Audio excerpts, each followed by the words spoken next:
भारत कश्मीरियों की जमीनों को बलपूर्वक छीन कर तथा जब्त कर भारत द्वारा अवैध रूप से अधिकृत जम्मू कश्मीर में अपनी सेटलर कॉलोनीवादी परियोजनाओं को विस्तृत कर रहा है।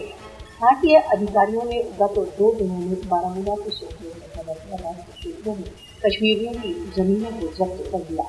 मोदी शासन कश्मीरियों की जायदादों को उनके स्वतंत्रता के मनोबल को भंग करने के लिए जब्त कर रहा है। किसी न किसी बहाने कश्मीरियों की जायदादों की जब्ती भारत द्वारा अवैध रूप से अधिकृत जम्मू कश्मीर में एक नवीन नॉर्म बन चुका है। अब तक भारत द्वारा अवैध रूप से अधिकृत जम्मू कश्मीर में स्वतंत्रता संबंधी कश्मीरी एक्टिविस्टों तथा संगठनों की करोड़ों रुपए की जायदादें भारतीय अधिकारियों द्वारा जब्त की जा चुकी हैं। भारत कश्मीरियों की जायदादें स्वतंत्रता और संघर्ष के साथ उनकी संबद्धता के दंड में जब्त कर रहा है। भारतीय सशस्त्र बल भीषण हिंसात्मक सैनिक कार्रवाइयों में नियमित रूप से कश्मीरियों के घरों को नष्ट कर रहे हैं। मोदी शासन न केवल कश्मीरियों को बेघर करने की योजना लगा रहा है, वरन उनको उनकी पहचान से भी वंचित करना चाहता है।